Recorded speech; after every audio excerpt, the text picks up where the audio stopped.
Madame, Messieurs, très heureuse de vous retrouver pour cette nouvelle session d'actualité dont voici les principaux titres. Le temps a été donné ce jeudi au Palais du Peuple. La session parlementaire ouverte est essentiellement liée aux enjeux électoraux. Pendant 3 mois, les 2 chambres du Parlement statueront sur la nécessité de doter à la Commission électorale nationale indépendante des lois qui profiteront à la bonne organisation des élections. Ils veulent des élections mais sans la machine à voter. C'est la phrase lâchée par la coalition UDPS, UNC, MLC. Ces partis politiques imposent cette condition avant toute participation au prochain scrutin. Ces formations exigent également la certification par un panel d'experts électoraux pour rassurer la crédibilité du processus électoral en cours. Et enfin, ce SOS, si rien n'est fait, la province d'Ituri risque de traverser une période de crise sans précédent. Le regain d'insécurité plonge la population dans l'incertitude. À l'issue d'une mission effectuée sur place, la mission onusienne a tiré une sonnette d'alarme. Madame, Messieurs, merci de rester avec nous. Les 2 chambres du Parlement viennent d'ouvrir la session de mars 2018. Les 2 présidents ont rappelé la nécessité de doter la Commission électorale nationale indépendante des lois susceptibles de l'aider à organiser les élections. La session a été gratifiée ce jeudi par la présence des femmes maraîchères venues assister à cette cérémonie d'ouverture. Une salle de conférence internationale du Palais du Peuple pleine.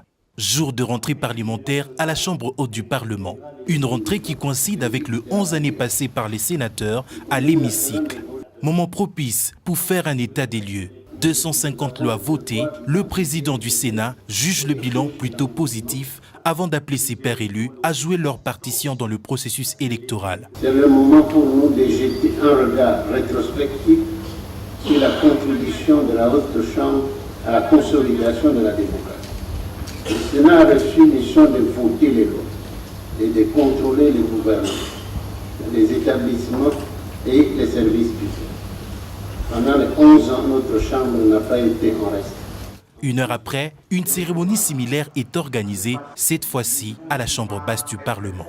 Occasion pour le speaker, Oba Minaku, d'appeler les uns et les autres à se focaliser sur les élections de décembre prochain. Nous entamons cette session dans un contexte marqué notamment par la poursuite des efforts pour la consolidation de la paix sur l'ensemble du territoire national et du processus de mise en œuvre de l'accord politique global et inclusif signé le 31 décembre 2016. En ce qui concerne notamment le calendrier électoral publié en novembre dernier par la Commission nationale électorale indépendante. Cette session sera donc vouée aux enjeux électoraux. Je saisis cette opportunité pour nous convier à nous préparer, chers collègues, à affronter de nouveau les méandres du suffrage universel. Dans les allées du temple de la démocratie, cet appel suscite de vives réactions de la part des élus du peuple. C'est la dernière session au cours de laquelle on va abattre un travail régulier, normal du Parlement. Je voudrais vraiment espérer qu'il en soit ainsi réellement. Parce que plus de reports, nous sommes dans une situation d'irrégularité. Nous fonctionnons au-delà de nos mandats. Il a eu un côté, dans ce discours, un côté mobilisateur parce que bon, il a fait voir aux députés que voilà, c'était comme c'est la dernière session, il faut se préparer aux échéances. Il a attiré l'attention de tout le monde sur le fait que nous devons préserver l'essentiel. Vous l'avez entendu dire qu'il ne fallait pas brûler le pays. Donc nous espérons, quant à nous, de l'opposition, nous d'ensemble, nous espérons que, évidemment, c'est des part et d'autre. De part et d'autre, on va essayer de respecter un peu les choses. Une cérémonie en présence de femmes maraîchères invitées pour la circonstance. Avec mention spéciale à la femme rurale. C'est la femme rurale qui gère la terre. C'est la femme rurale qui sait comment il faut gérer la terre. Et aujourd'hui, comme elle a été à l'honneur, c'est bien. Mais il ne faut pas que cette femme soit toujours exaltée. Il faudrait que le gouvernement initie des programmes et des politiques pour accompagner cette femme, afin que cette femme sente que réellement elle est prise en compte au niveau de notre gouvernement. Parce que l'exalter comme ça sera un discours vain. Leur participation à cette cérémonie d'ouverture a été louée par le président de l'Assemblée nationale. Pendant ce temps, l'UDPS, l'UNC, le MLC ont donné leur quitus pour participer aux élections, mais avec une condition. Ces partis de l'opposition réunis dans une matinée politique ont fait savoir à travers un communiqué conjoint que la machine à voter se dresse comme obstacle à leur adhésion au processus électoral en cours. À l'évolution du processus électoral, tout en stigmatisant les embûches dressées sur le processus des élections, ils ont réaffirmé sans ambages, d'une part, leur détermination d'aller aux élections cette année, en 2018, et d'autre part, le rejet de la machine à voter. La CENI devra travailler de manière effective avec le panel des experts internationaux pour garantir la transparence des élections. De même, l'audit du fichier électoral devra intervenir avant l'examen de la loi sur la répartition des sièges. À envisager la possibilité de mobiliser les énergies aux fins de mettre en place des ressources humaines, logistiques et matérielles en vue de mutualiser leurs efforts et s'aligner sur des objectifs communs. À cet égard, il demeure ouvert à toutes les forces politiques significatives qui veulent les rejoindre pour l'avènement de l'alternance politique en décembre 2018. Au chapitre sécurité, retenez que la province d'Ituri est exposée au risque d'une crise humanitaire sans précédent. Le SOS et de la MONUSCO devant la presse, l'occasion de sa conférence de presse hebdomadaire, l'agence onusienne a tiré la sonnette d'alarme sur la recrudescence de l'insécurité ainsi que des violences en Ituri qui plongent ce coin de la République démocratique du Congo dans une situation très préoccupante. Les émissaires des Nations Unies arrivés fin mission dans la région en appellent à plus d'engagement de toutes les parties concernées. Mois de mars, un mois particulier pour la RDC aux Nations Unies. 2 réunions importantes, d'abord à Genève où il sera question de droits de l'homme à RDC et ensuite à New York où le Conseil de sécurité va se pencher sur le renouvellement du mandat de la MONUSCO. Pourquoi tant d'intérêt au Conseil de sécurité? C'est parce que chaque fois qu'il y a le vote d'une résolution pour donner un mandat à la MONUSCO, c'est pour une période d'1 an. Donc là, le mandat qui nous a été donné par la résolution 2348 arrive à échéance le 31 mars. Donc c'est la raison pour laquelle, depuis plusieurs semaines déjà, il y a beaucoup de consultations ici en République démocratique du Congo, dans les capitales et aussi donc à New York, parmi les États membres du Conseil de sécurité, donc beaucoup de consultations pour décider du futur mandat de la MONUSCO. Autre situation qui préoccupe les Nations Unies concernant la RDC, la recrudescence de violences dans la province de l'Ituri qui occasionne des milliers de déplacés à travers toute la province. C'est une situation qui est assez critique. Il y a des milliers de déplacés, non seulement dans la ville de Bunia, où il y a en ce moment 3 sites de personnes déplacées, mais notamment aussi beaucoup de personnes qui vivent au sein de familles d'accueil. On parle de biens, on parle de médicaments, on parle d'eau et qui sont déployés aux besoins. Donc c'est difficile de donner aujourd'hui un chiffre sur la valeur de ce qui a été apporté, mais nous avons quand même toute cette aide qui est en train d'être distribuée en fait répond à un plan d'action que nous avons dressé. Inquiète, les humanitaires appellent à l'engagement de toutes les parties de s'impliquer pour mettre fin à cette recrudescence de ce conflit. À Kinshasa, la tension était loin de se calmer. À l'Office de gestion du fret multimodal, après 3 jours de grève lancée par la délégation syndicale ce jeudi, l'heure est à la levée de cette décision et la reprise du travail. Une révision de la décision syndicale qui fait suite à la mise en place d'une commission ad hoc sur la situation des cadres et agents frappés par la mesure de licenciement. Le verrou a sauté. Après 3 jours d'arrêt de travail, la délégation syndicale de l'OGEFREM décide d'élever la grève.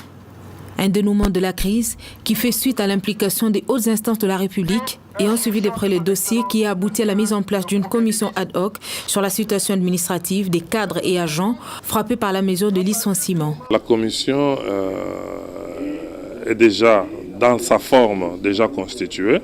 Les travaux vont commencer le lundi, le 19. Il reste seulement que chaque partie désigne ses animateurs dans cette commission. Et la commission n'a pas été... Les termes de référence seront fixés par la commission elle-même. Et à notre sens, il s'agira seulement de vérifier si les décisions qui ont été prises l'ont été selon les normes et le respect de la loi et de la réglementation. L'annonce de la décrispation du climat a été suivie de l'adresse de la direction générale demandant la reprise de travail sans délai afin d'éviter l'accumulation des pertes. Je suivais de très près tout ce qui s'est passé. Non seulement qu'ils vous ont très bien encadré, mais ils ont aussi relayé votre message jusque là où ce message devrait arriver. Je voudrais appeler tout le monde au travail, parce que nous avons perdu 3 jours. DTFM, DFM, direction financière, recouvrement particulièrement. À la fin du mois, vous allez réclamer le salaire. Mais nous devons chercher de l'argent. Je voudrais que tous nous puissions nous engager. Que nous puissions nous engager à ne plus perdre du temps. Et à préserver l'image des marques de l'Office. Mon souhait le plus ardent pour l'OGEFREM, c'est que lorsqu'on parlera de l'OGEFREM, que l'on parle de l'OGEFREM en bien. Par la même occasion, la hiérarchie a invité les agents à préserver l'image de marque de l'entreprise, laquelle image dépend du comportement responsable de tous. Puis, ce joli coup de filet réalisé par la police de la ville de Goma, 3 présumés combattants Maï-Maï qui étaient en cavale après avoir attaqué la ville de Goma le 24 février dernier ont été arrêtés et présentés à la presse par le commissaire provincial de la police nationale congolaise. Le général Placide Nyimbo appelle à l'occasion la population à plus de vigilance. Reportage Patricia Loua. Et inculpé pour détention illégale d'armes et munitions de guerre et participation au mouvement insurrectionnel. Katembo Jado, Kambale Jean-Paul et Mboussa Aloïse.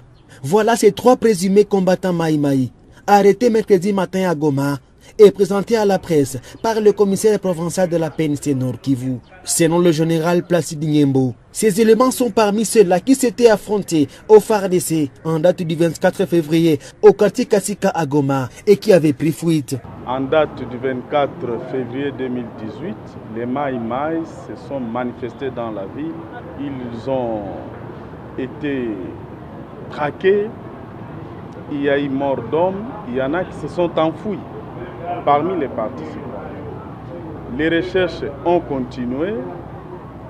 C'est ainsi que ce matin, on venait d'attraper ces 3 Maï-Maï qui venaient de filmer. C'est pour confirmer davantage qu'effectivement, dans la ville de Goma, les Maï-Maï sont là. Parce que les Maï-Maï sont là, nous, la police, nous allons continuer à les traquer jusqu'à leur dernier retranchement. Un appel de vigilance est lancé à la population de Goma par le numéro 1 de la PNC Nord Kivu pour dénoncer tout cas suspect. C'est pour moi l'occasion de demander à tous les habitants de Goma de continuer la collaboration, une franche collaboration entre la population et la police nationale congolaise. Pour dénoncer, pour signaler en temps réel chaque fois qu'ils verront ces gens-là, les soi-disant Maïmaï en train de se cacher. Ces présumés combattants Maïmaï sont entre les services compétents pour répondre de leurs actes s'ils sont coupables. Toujours dans cette ville, un engin roulant de plus doté à la communauté baptiste au centre de l'Afrique, une manière de permettre à cette église de propager à travers la province du Nord Kivu des messages de paix. C'est le gouverneur de la province qui a remis ce don aux représentants de l'église. Promise par le chef de l'État lors de l'installation de l'équipe dirigeante de la communauté baptiste au centre de l'Afrique, CEBCA, par l'entremise du gouverneur Julien Paluku Kaongia. La Jeep Land Cruiser 4x4 Pampa neuve a été remise aux bénéficiaires ce mercredi par l'autorité provinciale. J'avais livré le message du président de la République le 4 mars dernier. Le message, comme c'était le 4 mars, c'était également 4 messages. Et le dernier message, c'était d'annoncer les cadeaux spéciaux constitués d'une Jeep neuve, dont de son Excellence Monsieur le Président de la République. Aujourd'hui, pour lier l'acte à la parole, le chef de l'État nous a demandé, le vice-gouverneur à moi et moi, de vous remettre officiellement cette Jeep. Je l'avais dit, 0 km, Pampa neuve. Donc nous nous rassurons que le travail pour lequel le chef de l'État a octroyé ces dons va être réalisé, notamment accompagner effectivement les pouvoirs publics dans la moralisation de la société à travers le travail au quotidien que vous faites. Selon le révérend Kambale Kilumbiro, représentant suppléant de cette communauté, cet appui du Raïs sera un outil pour la propagation des messages de paix et non une corruption morale, comme certains les font entendre. Lorsque nous voyons cette promesse réalisée, nous disons merci. Nous ne pouvons que dire merci au président de la République et au gouverneur également qui s'est impliqué pour que cela soit une réalité aujourd'hui. Non, ce n'est pas une corruption morale parce que l'Église et l'État sont des partenaires. Quand nous travaillons pour édifier la population et surtout, nous avons des projets de développement. Nous pensons que nous constituons aussi une force pour que notre pays puisse avancer. Elle s'affiche comme une solution au problème récurrent de la satisfaction de la clientèle commercialisée par Trading Processing Services. Ces innovations dans le secteur de e-business valent leur pesant d'or dans un climat où les entreprises publiques que privées en concurrence recherchent à satisfaire et à fidéliser leurs clients de peur de les perdre à cause d'un mécontentement lié à la qualité des services ou produits offerts. Cette entreprise a vu le jour à Kinshasa. Un simple clic rapide ou soumis à un questionnaire sur écran, c'est la possibilité donnée en temps réel aux clients d'apprécier la qualité de service sollicité et rendu par l'entreprise. À son tour, cette dernière pourra mesurer avec objectivité les résultats sur le taux de fréquentation et satisfaction ou non de sa clientèle. Nous avons remarqué que le Congolais n'est pas roi à Kinshasa, en fait en Afrique. Et c'est pourquoi nous avons préféré apporter des produits qui vont améliorer le service clientèle. EPI hors note permet désormais à une société de mesurer la satisfaction de sa clientèle et d'analyser les causes d'insatisfaction afin d'identifier les réels besoins des clients. EPI hors note est très simple d'utilisation. Il est vraiment simple d'utilisation. 4 boutons pour donner son niveau de satisfaction. N'importe qui peut l'utiliser. Il suffit d'appuyer sur le bouton et l'avis du client est directement dirigé vers la société pour laquelle il donne son avis. Il est autonome, il fonctionne avec une carte SIM à l'intérieur, pas besoin de connexion Internet. Il est tout à fait adapté pour le marché congolais. Comme nous l'avons présenté aujourd'hui, plusieurs sociétés en Occident, ils ont fait le test de EPI hors note et ils ont vu déjà leurs chiffres s'améliorer et aussi améliorer les services pour les clients. Des clients qui auront alors un interlocuteur fiable. Expression, quant à elle, se présente comme une alternative aux banques, aux restaurants, aéroports et hôtels pour garantir une satisfaction complète à leurs consommateurs. L'expression, sa particularité, c'est de pouvoir approfondir vraiment les questions et de pouvoir aller assez loin dans la façon d'analyser la satisfaction ou du moins le besoin du client. On peut aller poser des questions conditionnelles en fonction des réponses qu'il a données et on peut gérer tout un parc de bornes de satisfaction à partir d'un seul poste informatique. Donc en fonction de la façon dont on pose la question, on recommande, c'est des recommandations qu'on va donner à nos clients de faire attention aux questions qu'ils posent. Il n'y a pas de blocage technique à proprement parler. Résolument tournée vers un développement intégral et durable, la République démocratique du Congo s'est donné tout le moyen d'y parvenir en adaptant son secteur financier et économique aux enjeux et supports numériques. Et c'est dans cette optique que la jeune start-up TPS met au service des entreprises congolaises des terminaux de communication efficaces et fiables qui relayent des informations importantes de clients aux entreprises et vice-versa. On va maintenant ouvrir le chapitre femmes. Le quartier Pakadjuma, cible d'une série de sensibilisations. Ce jeudi, l'accent a été mis sur l'importance de l'espacement des naissances. Entendez par là la planification familiale, une pratique qui permet, selon les spécialistes, de diminuer à près de 30% le taux de mortalité maternelle qui constitue un véritable défi sanitaire pour l'État congolais. L'initiative est du GIRB en partenariat avec CREJ, avec l'appui du Centre Wallonie-Bruxelles. Est-ce que tout le monde est bien? Un paquet de connaissances utiles sur la planification familiale, c'est le don du savoir légué par l'ASBL CREJ aux jeunes femmes du quartier Pakadjuma. La structure vient de sensibiliser ces femmes à la possibilité et le bien fondé d'espacer les naissances. Nous sommes en train de placer des implants comme des Jadel, des implants, des injections comme des Coprovira et Sayana aux jeunes femmes pour les empêcher de tomber enceintes.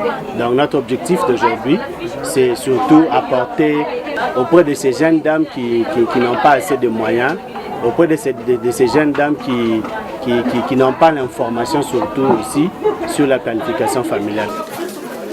Pour lier le dire au faire, cette association a procédé à la remise et à l'administration des intrants contraceptifs en plus du test de VIH offert gratuitement. Un acte qui a suscité la gratitude de la part des principales bénéficiaires. Aujourd'hui, nous avons appris comment concevoir en toute responsabilité pour éviter de porter de préjudice à la vie de l'enfant.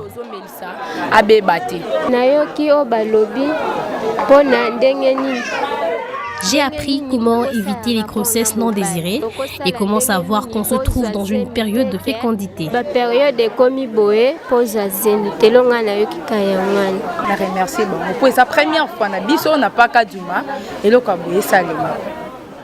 Je les remercie d'organiser de tels enseignements pour nous et aussi pour s'être intéressés à nous qui habitions le quartier Pakadjuma. C'est rare d'assister à de tels événements ici chez nous, vu la réputation que l'on nous colle. Définition et violence à travers ONG CREJ. Donc merci. Soucieux de l'épanouissement total de ce jeune femme, CREJ prévoit de programmes d'apprentissage de métiers, question d'autonomiser ce jeune fille-mère et les occuper à autre chose que le métier de fille de joie.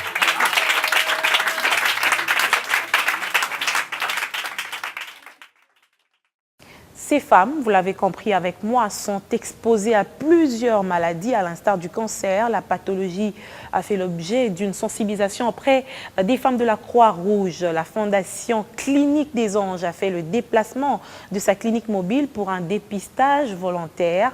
L'objectif est de prévenir le cancer chez les femmes à travers des dépistages précoces. Le ras-le-bol a atteint son paroxysme. Les femmes ne peuvent plus perdre leur vie à cause du cancer. La sensibilisation doit s'intensifier sur toutes les couches de la population en vue de les prévenir. Le docteur Modia, à travers sa Fondation Clinique des Anges, a bien compris l'enjeu et pour entamer sa campagne 2018, il a organisé une matinée d'information auprès des femmes de la Croix-Rouge. Quelques notions sur les cancers de sein et celui de l'utérus ont été délivrées. On a l'avantage de pouvoir se faire dépister pour pouvoir détecter à temps les maladies qui se développent à bas bruit. Les mêmes causes reproduisent les mêmes effets. Parce que si elles ne sont pas venues vous voir autrement que pendant la campagne, c'est qu'elles n'avaient pas d'argent. Et maintenant, elles doivent avoir encore de gros problèmes.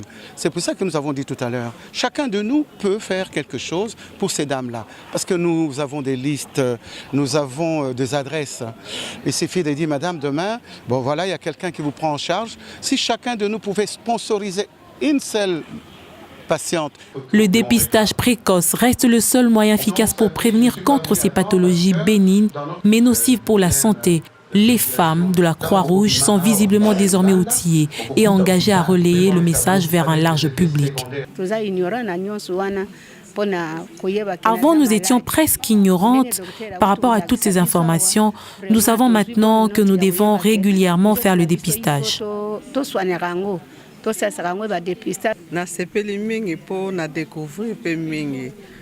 Je suis content de découvrir les causes réelles, les conséquences et surtout les remèdes de ces pathologies. Cet engagement de la Fondation Clinique des Anges a apporté non seulement l'information, mais des soins gratuits aux nécessiteux, des gestes qui touchent et qui demandent aussi l'implication de tous.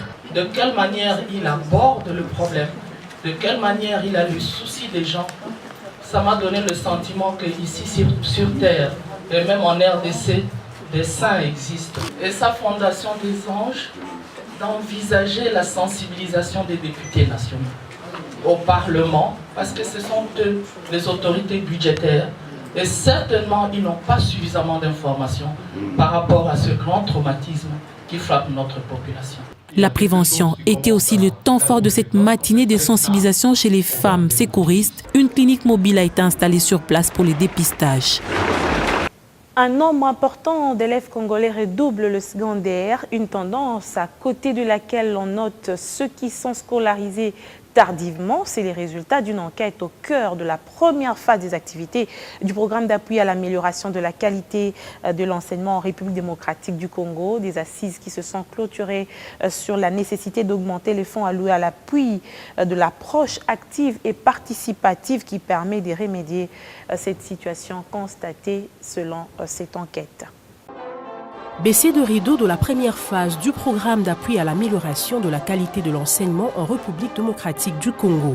Un projet piloté par la fondation hollandaise Educans en partenariat avec l'Université d'Amsterdam, les fondations Tosangana et Bambale établies aux Pays-Bas. Placé sous la coordination de l'Armée du Salut, ce projet a mené une étude intitulée « La cartographie du paysage éducationnel en Afrique », cas de la RDC. L'enquête a relevé quelques faiblesses du système éducatif congolais, primaire comme au secondaire, dont l'entrée tardive à l'école primaire et le fréquent redoublement dans le secondaire. Pour remédier à ces lacunes, l'étude a mis sur pied un programme adapté au contexte congolais, mettant ainsi l'accent sur l'approche active et participative. L'initiative est saluée par le patron de l'EPSP. Nous devons nous soutenir, les gouvernements et tous les autres partenaires. Et la formation continue est une bonne chose parce que nous avons découvert beaucoup de choses aujourd'hui. L'apport de votre fondation peut beaucoup améliorer la qualité de notre système éducatif et nous en sommes conscients. Mon vœu, comme ministre, le plus ardent, est de voir votre ASBEL ne pas s'arrêter en si bon chemin. Qu'il plaise à votre ASBEL d'étendre son action sur beaucoup plus d'écoles et dans toutes les provinces de notre pays, si possible. La méthode active et participative révolutionne la pratique de l'enseignement. C'est là à la grande satisfaction des organisateurs et des formateurs. La méthode active et participative consiste en ce que dans les classes, les élèves soient actifs et non pas le maître qui vient à l'école pour pouvoir donc verser dans l'enfant ce que lui connaît. Et le maître et les enfants doivent faire des recherches ensemble pour que l'élève puisse retenir la matière. Un changement, ça nous facilite d'ailleurs le travail, même dans la préparation de la fiche didactique. Par rapport à l'ancien haut niveau, en tout cas, nous avons des facilités. Les participants ont recommandé, entre autres, au gouvernement l'augmentation du budget alloué à l'éducation pour permettre l'extension du projet dans les autres écoles de la République.